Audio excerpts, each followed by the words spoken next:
s'égarer, se mit donc à dire, jamais nul ne lui en avait parlé.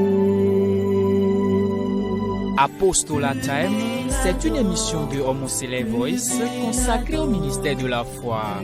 Apostolat Time, c'est la parole de Dieu par un oint de Dieu pour le peuple de Dieu. Apostolat Time, c'est le salut, c'est le salut. Bien-aimés en Christ, amis téléspectateurs de Homo Voice, nous voici encore devant vous aujourd'hui pour décider le thème de la semaine intitulé « Libérons-nous des erreurs du passé ». Libérons-nous des erreurs du passé. Nous allons implorer la présence de Dieu parmi nous. Jéhovah, Jésus-Christ, Saint-Michel. Oh Dieu tellement bon, descends. En ce moment précis, dispose-nous à pouvoir annoncer ta parole. Au nom puissant de Jésus-Christ. Amen.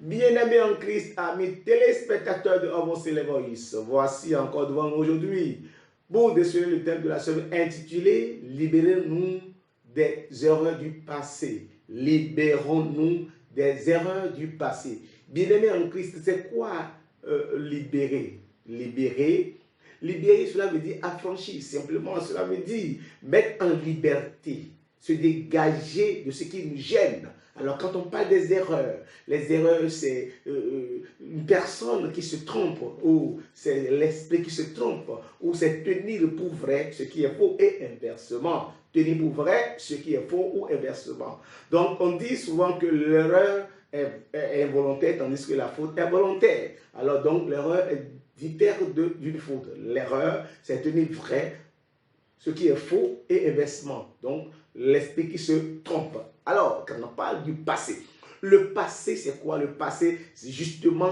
ce qui a été. C'est-à-dire, c'est la partie du temps, d'accord? Cette partie du temps qui a été révolue, d'accord, avant le moment présent, et dans laquelle des événements se sont passés, ou dans laquelle sont déroulés des événements. Alors, bien aimé en Christ, qu'est-ce que le thème me dit? Simplement, le thème nous amène à nous dégager du vieil homme de ses œuvres, c'est tout, en tant que chrétien. Chrétien que nous sommes, le thème nous amène à nous dépouiller, d'accord, du vieil homme et de ses œuvres. C'est-à-dire, le thème nous appelle, d'accord, à nous affranchir, d'accord, du vieil homme et de ses œuvres. Bien-aimés en Christ, il faut comprendre que lorsque nous n'avons pas connu Christ, nous étions comme quoi? Nous étions comme des brebis errantes.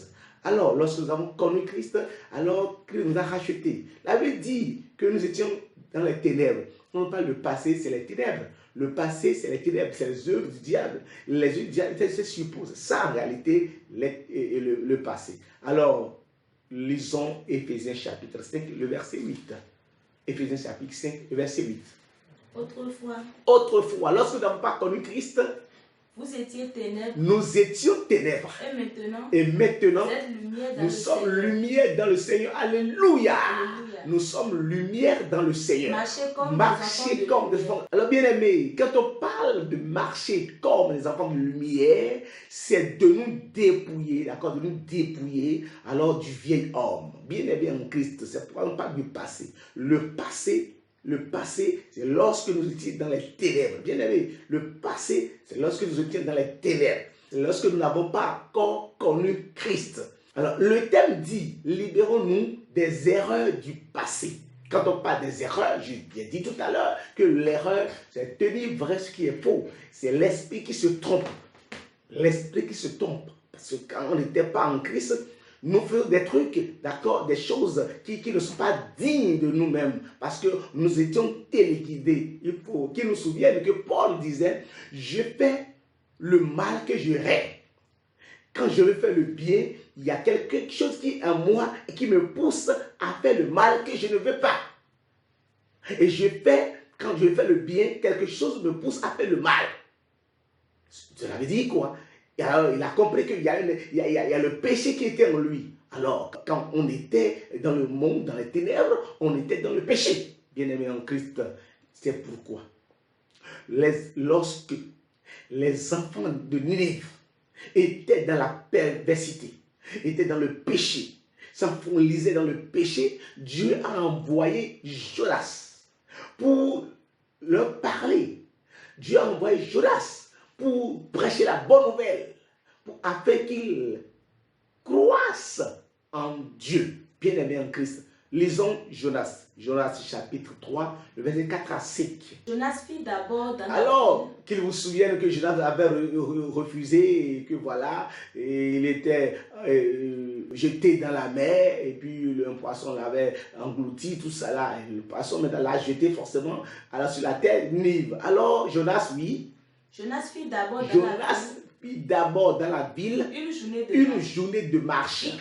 Il criait et il disait encore 40 jours et Ninive est détruite. Les gens de Ninive Alors les gens de Ninive crurent à Dieu. Ils publiaient un jeûne. C'est ça la repentance. Il publiait un jeûne, oui, et se revêtit de sac.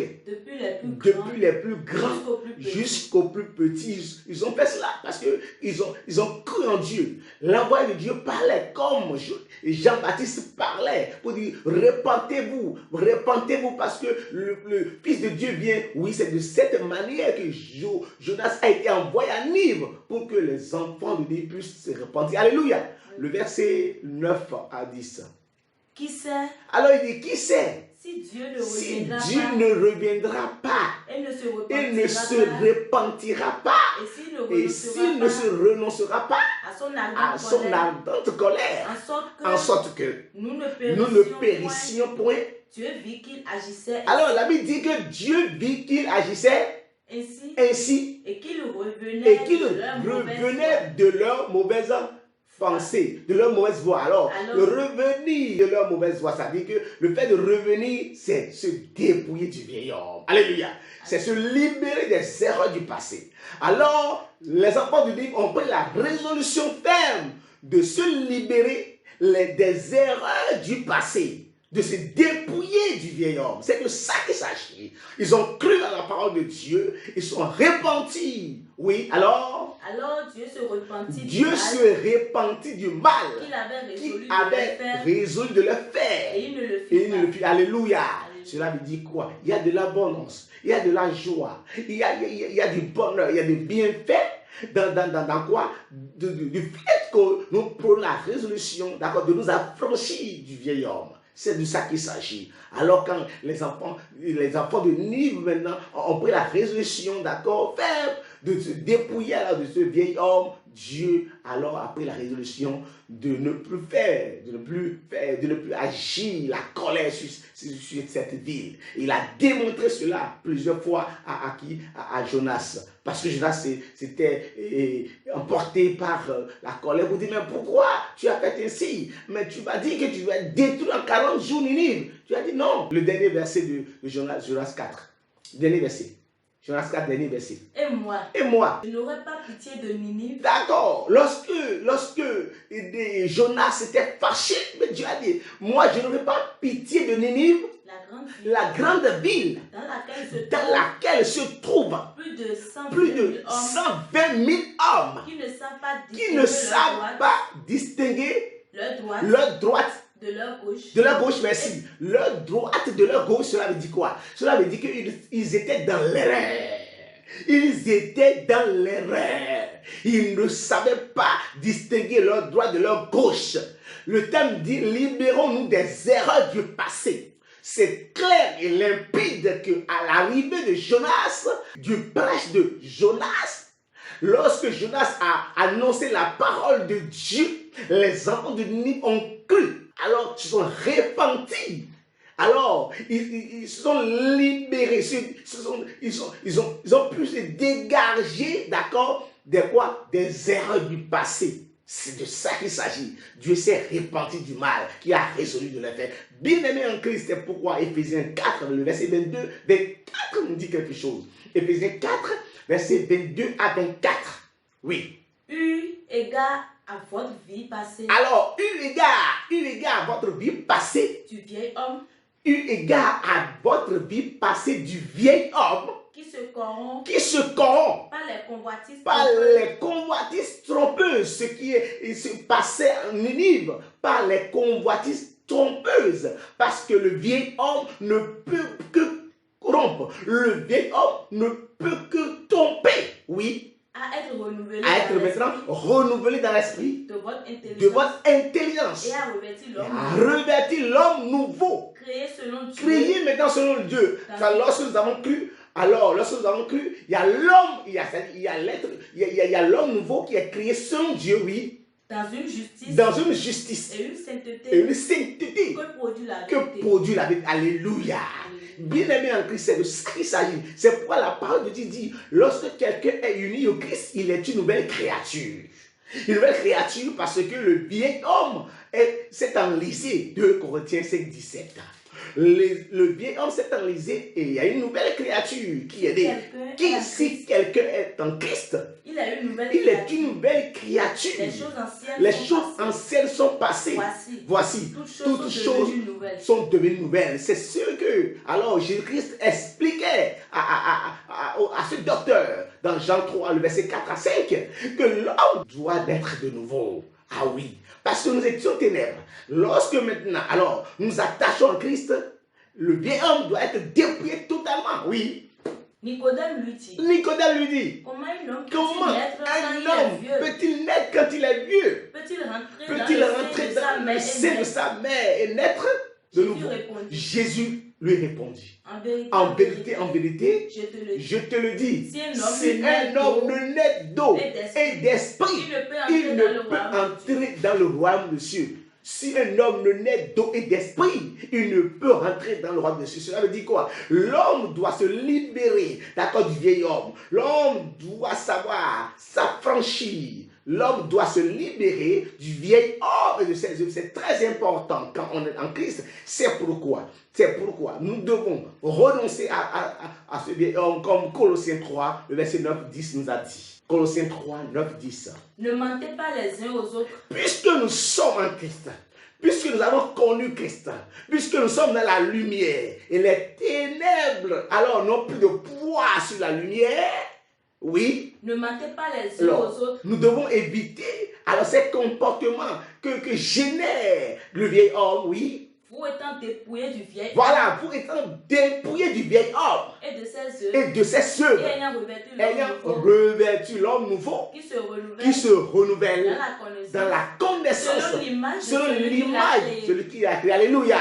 C'est pourquoi Romains 6, 6 nous dira, Romains 6, verset 6, bien aimé en Christ, nous sommes en Dieu. Quand quelqu'un est en Christ, alors il doit éviter tout ce qui entache en réalité la nouvelle créature là. Oui. Sachant que notre vieil homme a été crucifié avec Dieu. L'autre vieil homme a été crucifié avec Christ, oui. Afin que le corps du péché fût détruit. Pour que nous ne soyons plus esclaves du péché. Alléluia.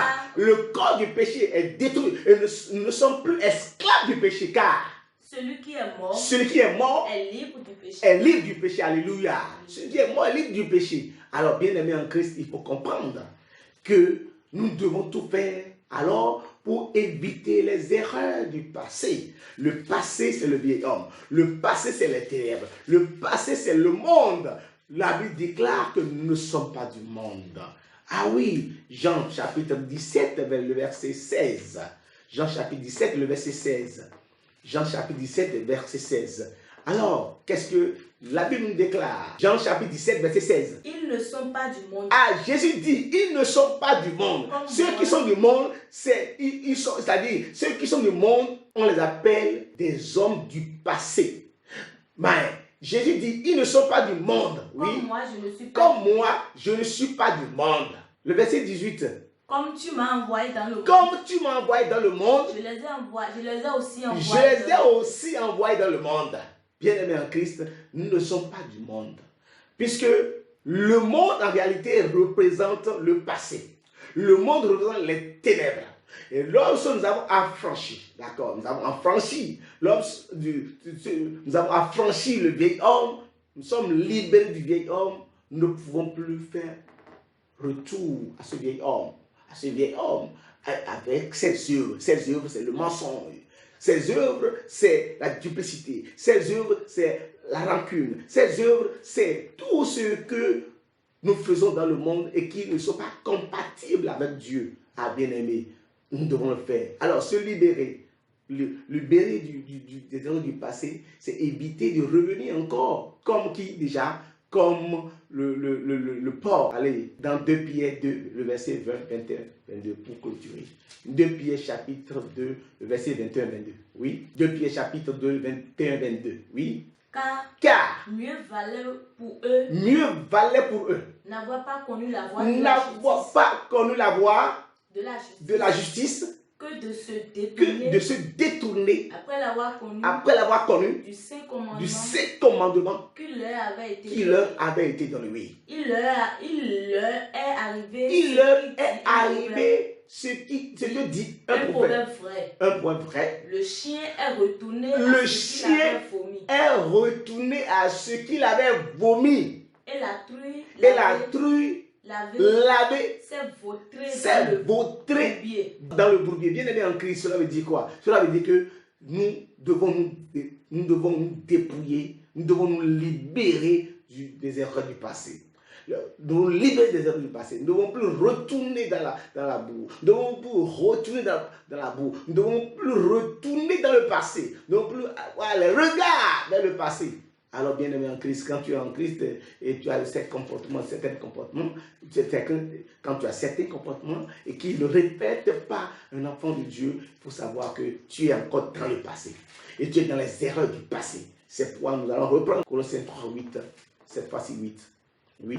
Mais maintenant, renoncer à toutes ces choses. Alors, renoncer à toutes les choses du passé. À la colère, à l'animosité, à la méchanceté, à la calomnie, aux paroles déshonnêtes qui pourraient sortir alors, merci, qui pourraient sortir de notre bouche. C'est pourquoi Paul a pris la ferme résolution de faire quoi? Philippiens 3, le verset 13. Philippiens 3, 13. Paul a pris la ferme résolution d'oublier le passé. Frère, je ne pense pas l'avoir saisi. Mais je fais une chose. Je fais une chose. Et c'est ce que nous voulons que vous fassiez. C'est notre cri, c'est la recommandation, c'est ce que nous vous exhortons. Et chers bien-aimés en Christ, oui. Oublions ce qui est en arrière. Alors, il faut que nous oublions ce qui est en arrière, le passé. Oublions totalement les autres du passé. Oublions ce qui est en arrière. Et me portant vers ce qui est en avant. Ah, alors, nous allons nous porter vers ce qui est en avant. Ce qui est en avant, c'est quoi? C'est le Christ. Ce qui est en avant, c'est les œuvres de l'Esprit. Les œuvres de l'Esprit, c'est les œuvres de l'Esprit, c'est qui sont définies dans Galates, verset 22. C'est ça qui pourra alors nous édifier. C'est ça qui pourra nous réconcilier avec Christ. Et c'est ça qui pourra faire notre entrée dans le paradis, dans le royaume de Dieu. Galates 5, le verset 22-23. Mais le fruit de l'esprit, puisque nous avons, ça veut dire que nous ne sommes plus du passé, nous sommes dans le présent, oui. C'est l'amour. L'amour. Nous devons cultiver la joie. Nous devons cultiver la paix, nous devons cultiver la patience, nous devons cultiver la bonté, nous devons cultiver la bénignité, la fidélité. On dit que c'est là. Merci. Que le nom de Dieu soit loué. Amen. Que le nom de Dieu soit loué. Amen. Que le bon Dieu nous protège. Amen. Qui nous aide à oublier définitivement le passé. Amen. Qui nous aide à oublier définitivement le passé. Amen. Qui nous aide à nous dépouiller du vieil homme. Amen. À nous attacher à Christ. Amen. Au nom de Christ. Amen. Jéhovah, Jésus-Christ, Saint-Michel. Dieu est tellement bon. Apprends-nous à oublier le passé, à nous attacher à toi. Amen. Au nom de Jésus-Christ. Amen. Amen. Amen, Seigneur Jésus-Christ. Alléluia.